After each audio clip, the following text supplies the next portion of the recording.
Working Class on DeerCast. I think it's episode 81. We are nearing episode 100 of this series, Lee. What do we do for episode 100? The people need to have a say in this.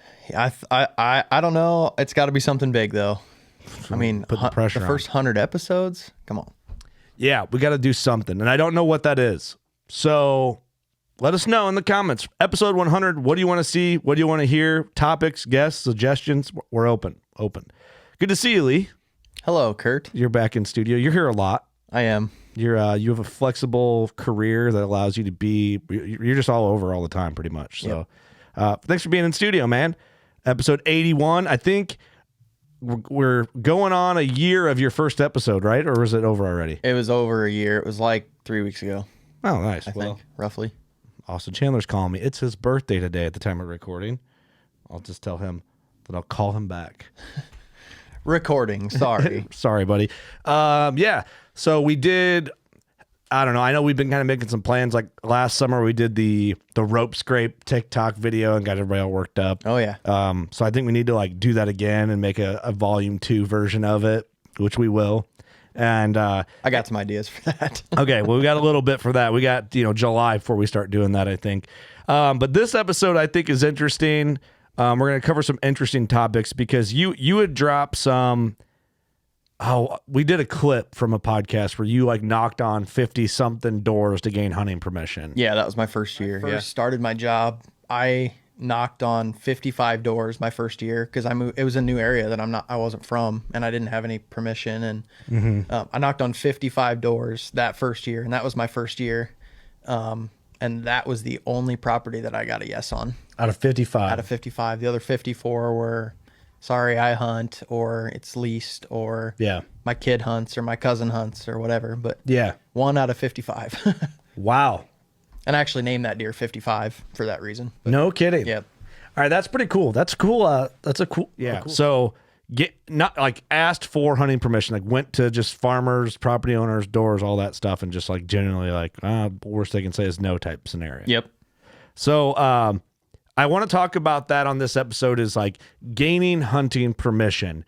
A lot of people like to play the must be nice game, kind of hate on you for having a piece that you hunt that there's deer on. Yeah, the jealousy is a big thing in the hunting game. Yeah, absolutely. So I think it would be cool for us to talk about like how do you get more hunting permission? What's the way to do it? Talk about some of the things we've both done or what we've seen buddies do, that type of thing, and some of your recent efforts that you've been putting in. So I don't know where we start this, but I think we just talk like in general basis, we're talking not leased ground, like you're not paying to be there. We're talking permission pieces only on this episode. Yep. So how you got permission for free or whatever work you're willing to do that's non-payment, free, and that's not supposed to be a perverted thing. We're going to talk about that. Yeah. So I guess my first question for you, because I know my numbers as far as like doors knocked on versus how many permission pieces I've got. In your life, or, just say in the last 10 years, how many doors would you say that you've knocked on? Knocked on. Not a lot. Or phone calls made, that kind of stuff. Yeah, inquiries about pieces to hunt. I'd say in the last 10 years. Yeah. Do last 5 years. That's what my years. numbers are. Is last 5 years. Not that many. Like I'd say just a fraction of what you've done for sure. 20 in the last 5.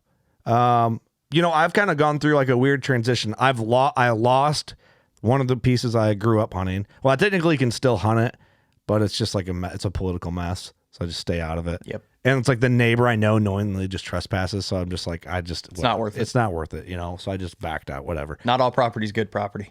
Not all property is, it's good. It's a good piece, but it's just, I'm all right. Yeah. Maybe 20, maybe in the last 5 years, but a lot of it's just like, I had a lead from a friend who knew a farmer that knows he didn't hunt. And a lot of it is like overlooked pieces, pieces that I know nobody's like really paying attention to, and I think that's a big tip. Like, don't count out anything. Like if someone's like, hey, you want to hunt my ground and it's 1 acre and there's one tree in the center of it, I'll be like, okay, yeah, I'll hunt it. And that's one more piece you have in your bag of permission pieces, like one more place you can go, because you always want to have a backup piece. Yeah. So that's like I'm not going for like 200, 300 acre pieces. Like I'm going for those pieces where I know there's gonna be no conflicts. Right. So my last 5 years, I kind of went through and like looked at all my pins, because I put my permission pieces, I put a pin on the farm when I want to go ask. And then I change the color whether they tell me yes or no, because I don't want to annoy the same person. So you're going in DeerCast, putting a pin on a parcel, coloring it one color. Yep. And then that's like your checklist. That's I haven't asked here, but it looks good. I want to ask on it. Okay. And then once what color is it? That's just, it's orange. Like if you just put a pin, I think it's orange. Is that what color it is? Like reddish orange, yes. Yeah. DeerCast red. Yeah. Or whatever it is, right? Yeah, I don't know what the color is. It's orange, red. And then I normally, if I get permission, I put a green, just because green means go. Yeah, wow. It's stupid, but no, I mean, it's a way to stay organized. And then I normally do like, I don't remember if it's white or black. Black is I think black I use for tree stands, and white I might use for no-go, just because it really stands out. But that's just a way for me to stay organized, because I don't want to annoy somebody by knocking on their door more than one time. Yeah. That's a good tip. That's a good it's like the flexibility of like how DeerCast can be used, like other than just mapping. Yeah. Like, it's more than that. Yep. So I went through, because after that 55 episode, I was, where we talked about that deer. I think that was like weren't we talking about that one buck, that big buck that got away and you never knew what happened? Yep. That's what it was. I was kind of curious, so I went through and counted some of those pins, either green or white, and it was like 275 pins over the last 5 years. Total. Yep. Wow. That's putting up some numbers. Last 5 years. Yeah. So growing up where I grew up, moved after college, worked a new area, that kind of stuff, like we talked about in that podcast. Yeah. So that's basically in my adult life is somewhere between 275 and 300, and it's more now since then. I mean, that was 6 months ago. I've asked permission on a few other properties. Okay, so let's break this down. Let's go out of the 275, whatever. How many yeses have you gotten? So excluding family, close relation, 3. 3, okay. And that 275 does not include that family. So 3 out of 275 properties were yeses.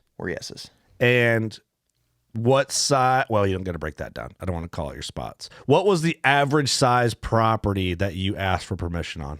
If you had to just average it over the 275 pieces, probably 80, if I had to guess. Okay. Somewhere in there. And that's where, with this new tactic that I kind of changed up, I'm still going to ask permission on the properties that look absolutely dynamite huge. You never know everything with. You just never know.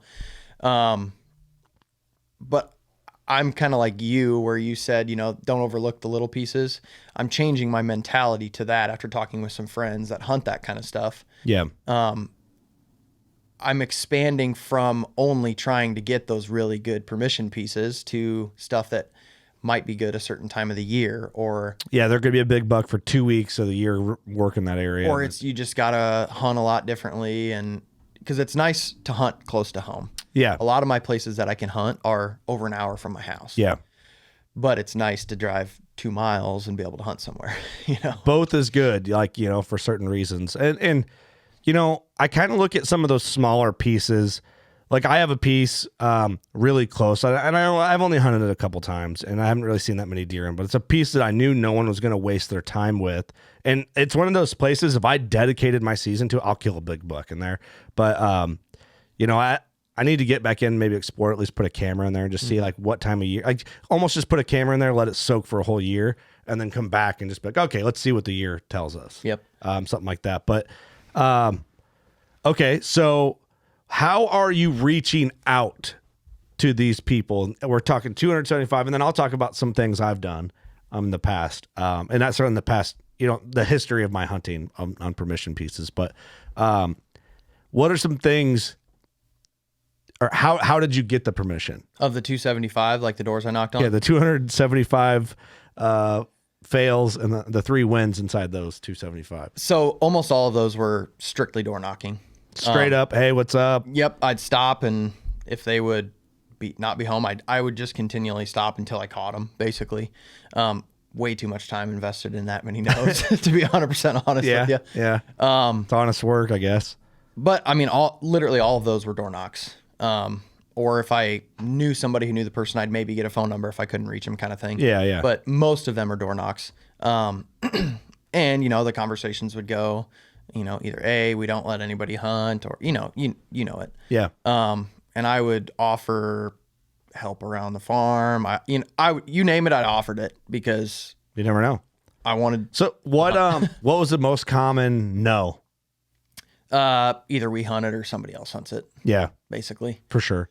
I get that. That's common. Of course, that's like what you're going to run into in the Midwest. Yeah. Everybody's hunting, and then everyone's trying to hunt on somebody else's piece, and then you kind of run like the risk of like being intrusive and pissing somebody off that already hunts there or something. Yeah. Like even though that's not your intention. Right. And I have gotten, of those 3, one of them, another person hunts, and I have, I work alongside that person. I wouldn't want them to do it to me. I mean, if somebody came in where I was already hunting, I'd be very mad, I'd be mad.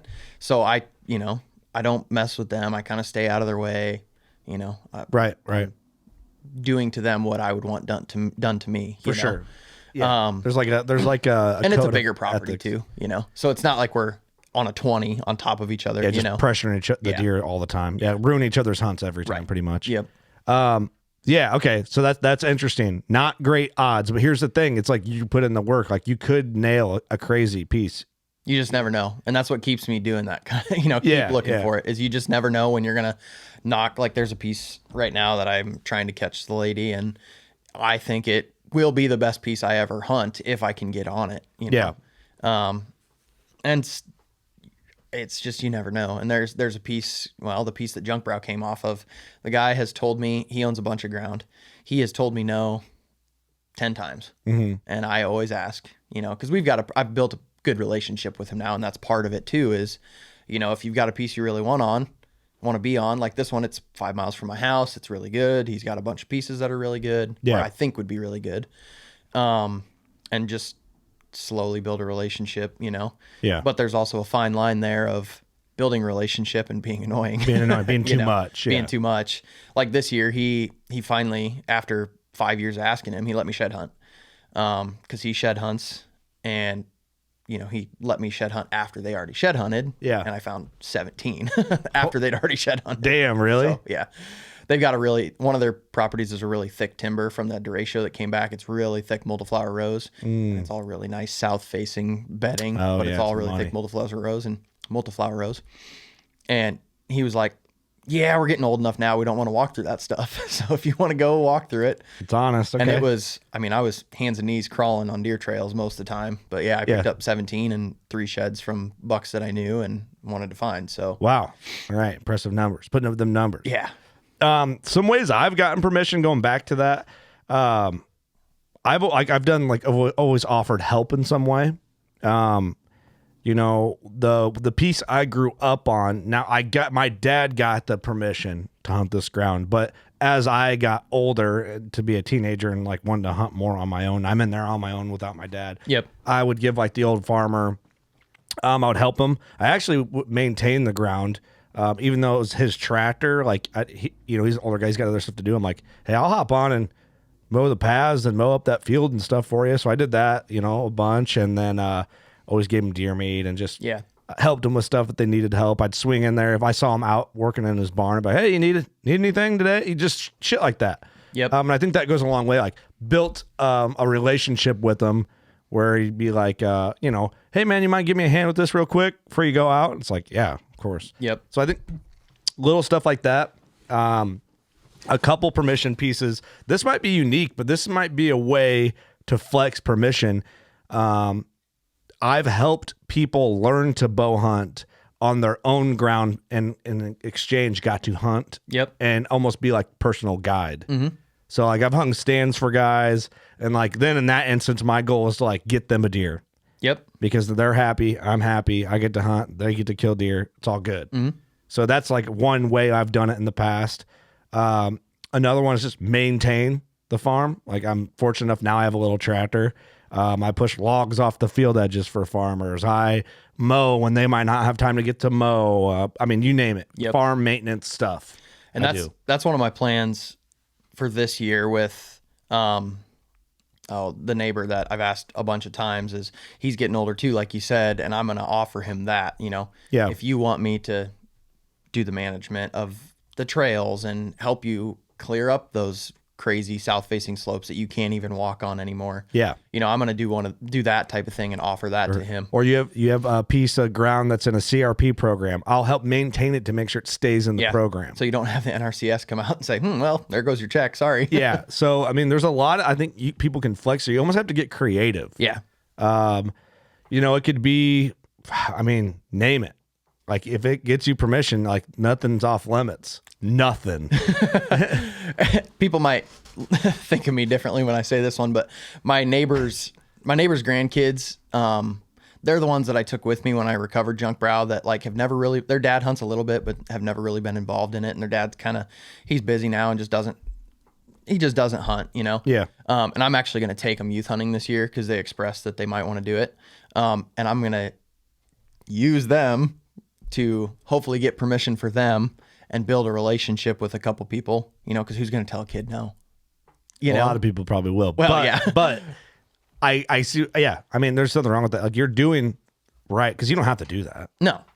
But and I see your tactic. Yeah. I mean, hey, am I going to get something out of it? Absolutely. You know what it is, dude? When my wife and I put our offer on our house, we wrote a letter to the sellers and we just had our daughter. I'm like, oh, we have this little daughter. We want to raise her out here in the country and get at them heartstrings. Yeah, they accepted our offer. Yeah. You know what I mean? Like, it's just, that's what you got to do. Yeah, you got to get creative, especially in today's world with how many more hunters there are.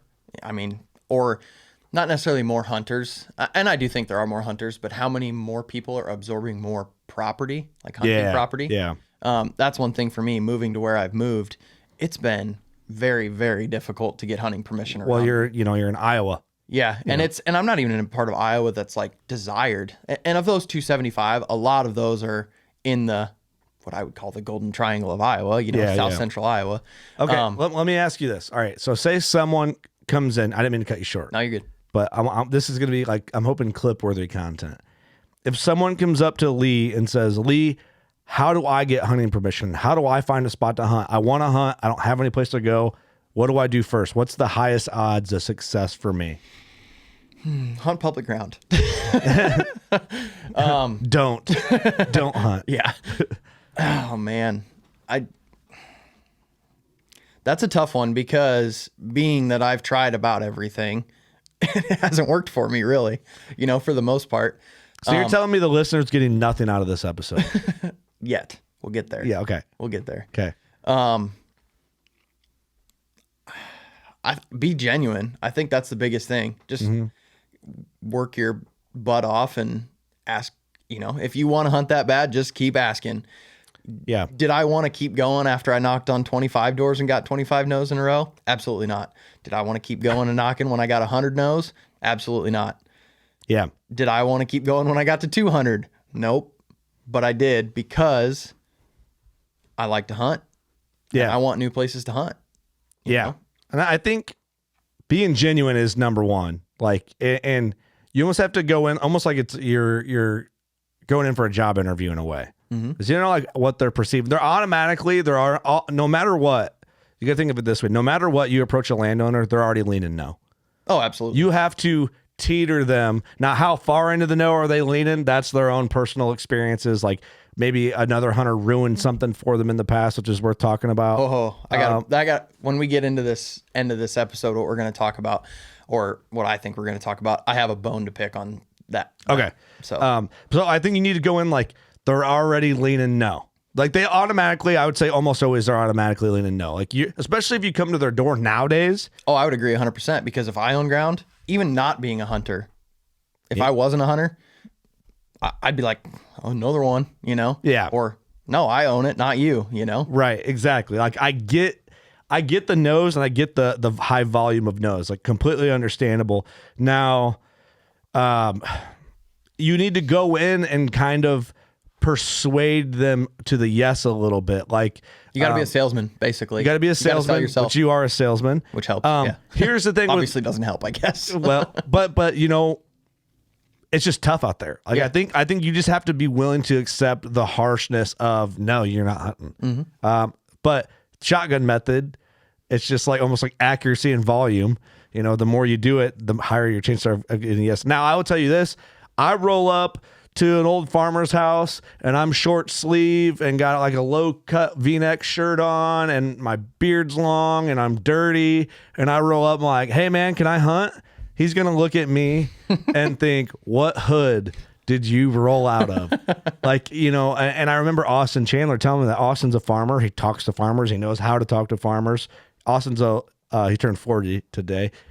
Old dusty ass. But he goes, dude, you know, with hand tattoos and a neck tattoo, it's a tough sell for you to go up to an old timer now and be like, hey, I want to hunt your ground.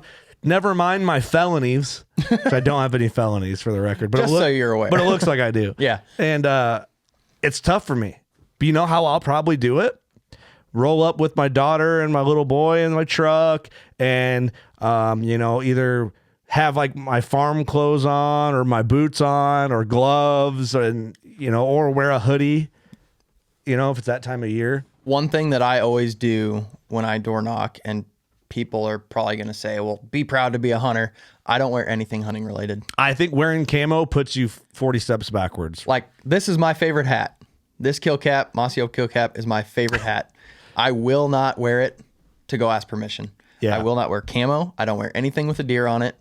I wear, you know, farming related stuff or whatever, even if it's an Under Armour hat and an Under Armour shirt. You just look Midwestern. I will not wear anything hunting related, and people might not like that because you're proud to be a hunter and that's what you're there for anyways, but first impression is everything, in my opinion. If they see you walking up and they're like, oh, just another person coming to ask to hunt, that just hurts you in the long run. Well, it just like their no meter goes further into the no before you even get a word out.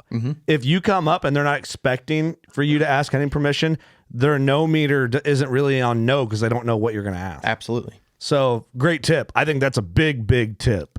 I think too, how you speak is big. Makes a big difference. And you know what I've kind of learned this from like meeting more people in person, and I don't want to like offend anybody, but it's, we talk to a ton of people at the shows and we talk to a lot of people and, you learn a lot how people carry themselves on first impressions because most of these people are meeting first impression over and over and over and over and over again. Well, my wife does a hiring at her job. First impressions over and over and over and over again. If you come in and you're like, you can't shut off. All right, I know how to talk when I'm with my boys.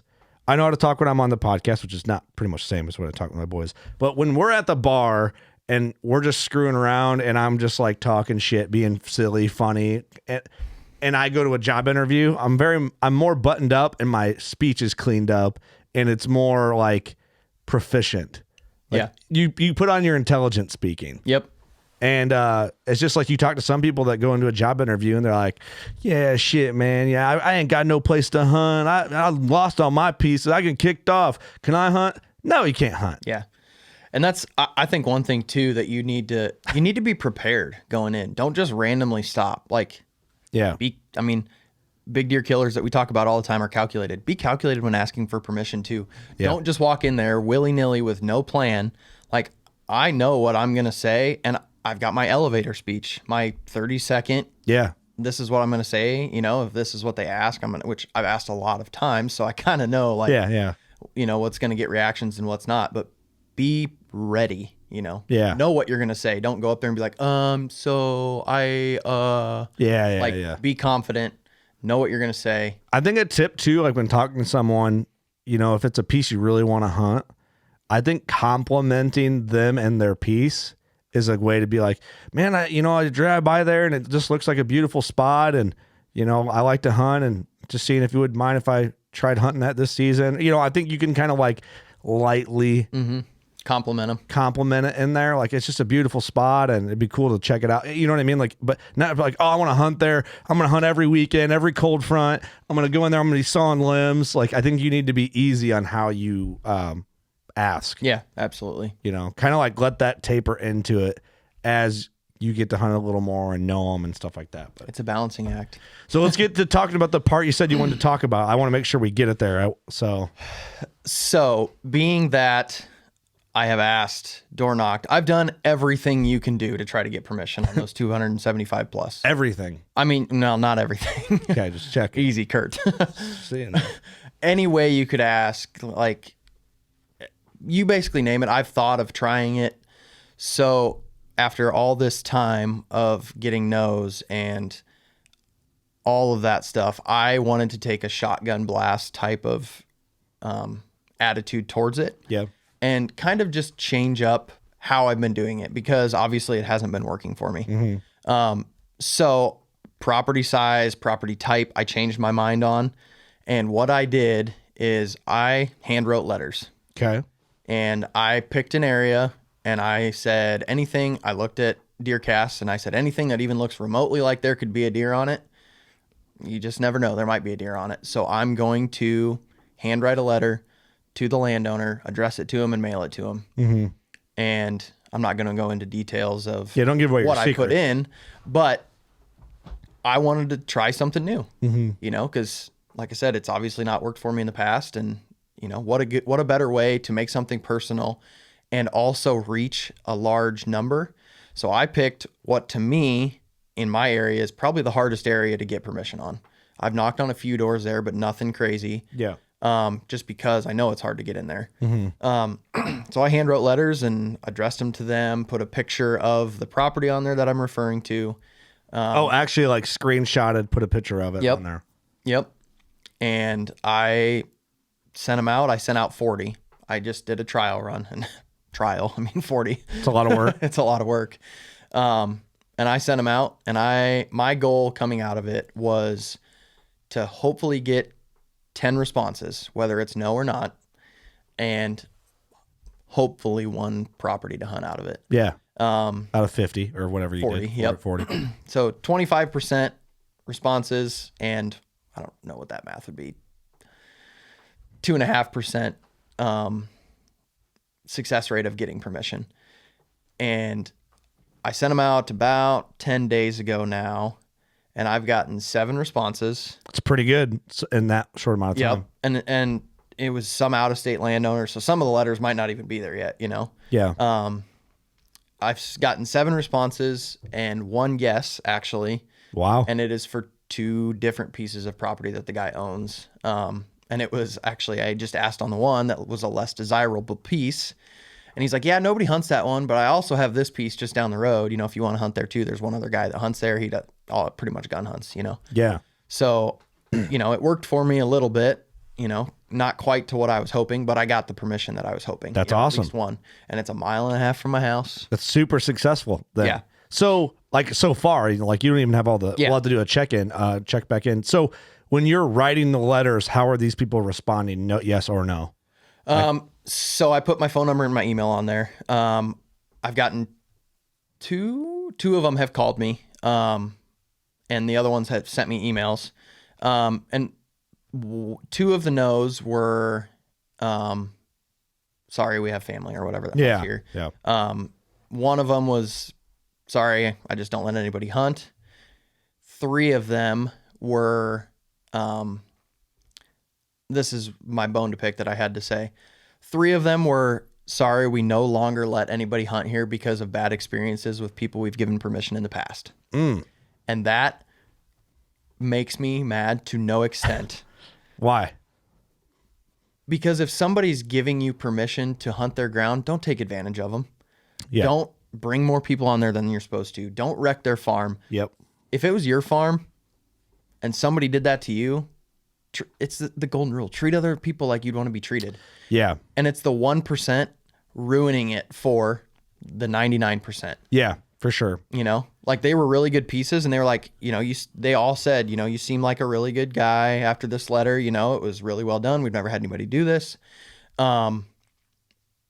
but we just won't because of bad experiences. And that just gets under my skin. So I get it. You know, I get it. Yeah. It's, people get comfortable or people just suck in general. Yeah. Sometimes people just suck and, you get a guy, you get just like the scumbag type dudes who they're unethical, they're disrespectful, they don't obey boundaries, they don't respect really anything, you know, like, dude, we've had some ground where like guys drive 4-wheelers on and bog it all out. I'm like, what are you doing? Mm-hmm. You know, stuff like that. Like, I don't know. Just be a good human being. Be a good human. It's tough, dude. It's it drives me nuts. Well, you know, it's even the little 40-acre piece that my wife and I bought. I'm finding like there's old farmer junk piles on it, but I'm finding like old ground blinds and stuff all over the thing. Yeah. Like, what's going on? Yeah. But I don't know. That's it's all fun information. It's hard work. I guess there's no easy button to gain hunting permission for free. No. And it's never really free. Like there's work in it. Like your time is money and you get time in it. But, you know, it's worth trying, but it's also the little things that you're doing that could lead into the piece. Like, okay, you got a new permission piece. There could be a 180-inch deer on it. You don't know yet. Yeah. You know, there could be a 180-inch deer this fall and you kill them. And then everybody on the internet is like, Lee's got all the good pieces. He must be nice. I've had people tell other people I know that I have a silver spoon for hunting in my mouth. It's like, okay. And that's the thing. I was kind of hesitant about saying the thing about the letter because I didn't want people to be like, oh, that's taking the easy way out. But I'm not taking the easy way out. I've knocked on 275 plus doors. You're trying everything. Yeah. And I've tried everything and it hasn't worked for me. So I wanted to try something new. Yeah. You know? Well, it's a lot of work. Some people just aren't willing to do it. There's going to be a lot of guys just like, I just hunt public at that point. And yeah, valid argument. I've had a lot of bad times on public. That's why I didn't do it. I mean, you know, I've told the story about almost getting shot by a crossbow hunter a couple times on the podcast. That was on a permission piece that I gained. And it was more to kind of help a couple guys that I knew. And they had just gained access to it, and there's just apparently a ton of trespassers on it, which is how I almost got shot. And what's a bummer about it is there's 2 super giants on that piece. Like I was where I was at because I mean I don't care. I'll talk about it now. Somebody else can go there and get shot. But just is a pretty decent sized chunk of ground. But I mean, one buck was probably high 70s as a typical 10, and one buck would probably do one high 80s and 190 as a non-typical. And I'm in there like I'm going for it. And then that crossbow situation, I never went back. Yeah. I've not been back. I had 2 trail cams get stolen, like just chaos. Yeah. But, you know, if I didn't have anywhere else to go, I might have made more of an effort to be like, no, we're fixing this whole trespass issue and just correct it. Yeah. But, yeah, crazy. But, you know, here's another thing too. Like even when you lease ground, you know, you can pay, you know, say you pay $1,000, $2,000, $3,000, $4,000, $5,000 to hunt a piece of ground. A lot of people use like leasing services. What I found is I have some friends that are, I don't know if they're gonna be going through it, but they just got a piece of leased ground, and they talked to the landowner. Oh man, you know what? I need to be careful here. Yeah, I never mind. To discuss at a later date, maybe. All right. I guess I can't. I had to be careful because I didn't want to. I forget who listens sometimes. But if you lease a piece of ground, just like where if you to rent your house, you don't get to keep living in the house with the tenant. Does that make sense? Like, okay, let me give you an example of a farm my dad and I leased for 3 years. When we first leased it, when we leased this ground, we're the only people that are on the ground unless it's for like farming purposes or whatever. From the time of our lease from like March 1st to March 1st or whatever it was. Well, we leased through a third party agency that like does the contract, all the stuff. They manage the lease for you. So technically we're never even supposed to really talk to the landowner. There's this leasing agency that we go through for everything. Well, the landowner comes in one day when we're there checking everything out, hanging stand. He's like, yeah, sometimes my son will come up and he'll shoot pistols up here and camp with his buddies. He'll come out and have some beers up once in a while, but it's not during hunting season, so it shouldn't bother you guys at all. And I remember being like, yeah, no, that's not how it works. Like, we're leasing this ground. Like, you don't get to make money off us and then continue to live here. You know what I mean? Yeah. So it's one or the other. So like, not that any just random farmer who doesn't hunt is going to hear this, but I mean, unless I agree with that 100%, unless it states it in your lease contract. Unless it states it in the contract, Yeah. or if it's a permission piece, yeah, okay. Yeah.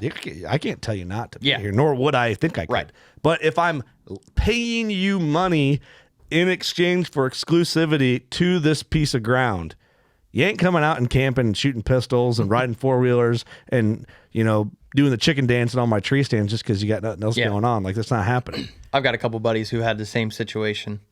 I think it's super common. They leased it, and the farmer would go ride four-wheelers, and he actually put trail cameras out just because he liked to put them out. And it's like, man, like I don't lease anything, and it is my goal.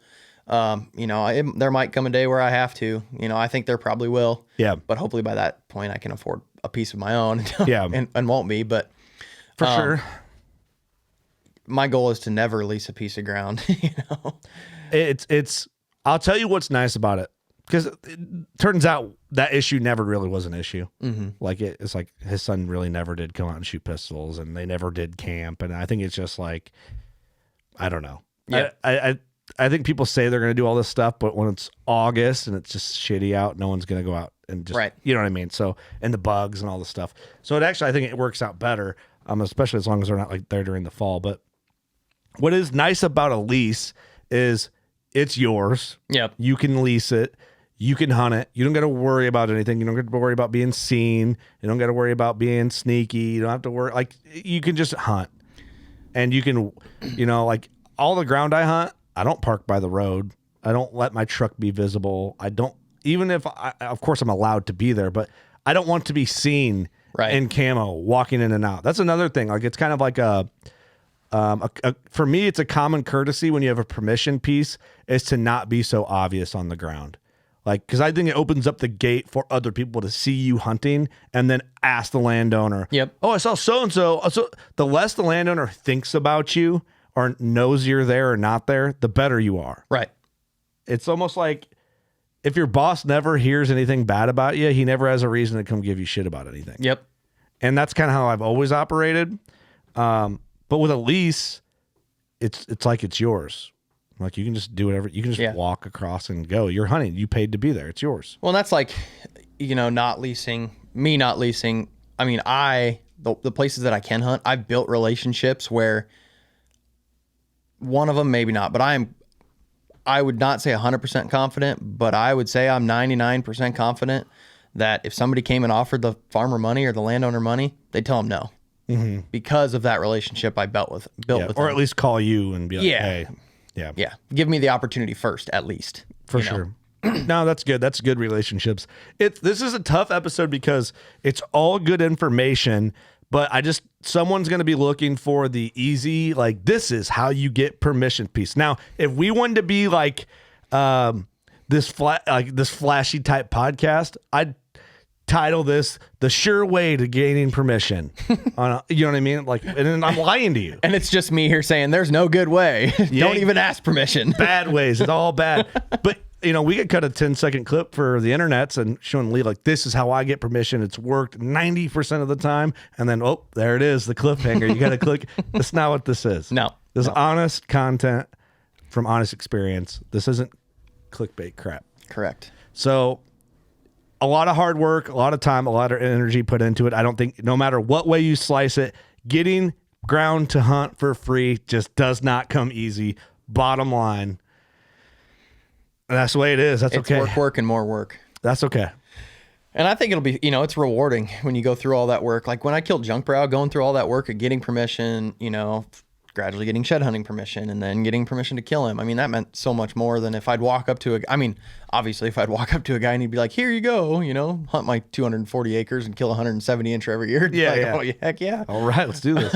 But it's kind of rewarding too, Like when you have to work for a piece and like the day, I know it will come. There will be a day where that neighbor that I've asked 10 different times to either shed hunt or deer hunt, there will come a day where he tells me yes.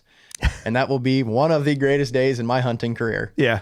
I hear you. Well, just being a good dude, like you said, don't put the pressure too hard, being consistent, being around, like being passionate about what you do. I think if you're genuinely passionate about things you're doing or talking about, I think people can pick up on that. Oh, yeah. And if you truly do mean good in your intentions, I think it'll work out for you. And I think it'll be cool, like this year with these letters and like, you know, seeing what I end up getting, how many responses I end up getting. And then, you know, the permission properties that I have gotten so far, the 2 from the same guy, it'll be cool to just kind of follow it along and see, you know, okay, here's the struggle. Here's, I got permission. Here's the deer that showed up, you know? Yeah. Yeah. It's just fun and rewarding, man. I'm excited to see how everything shakes out and give it an update to the listeners. So, man, I can't wait for deer season. I know. My brain's wondering. I've already got a couple cameras out. I hate to say that, Early. being that it's only May. But I'm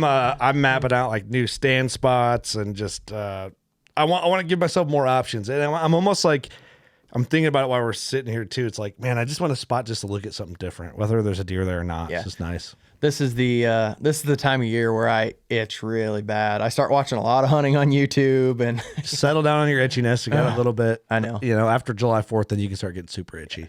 I always put out this time of year. I've got a couple, you know, because I'm in Iowa, so I can run mineral licks. There's a couple that I always put cameras on early, just because it's fun to see the growth. You know, I put them out and I refresh for mineral once every 5 or 6 weeks and just pop the card out. You know, I'm putting it out there. I might as well anyways. Yeah. You know, so. I wish I could do that. I just love it. Illinois needs to get together. Come on. I just love deer hunting. I love this time of year. I'm over turkeys.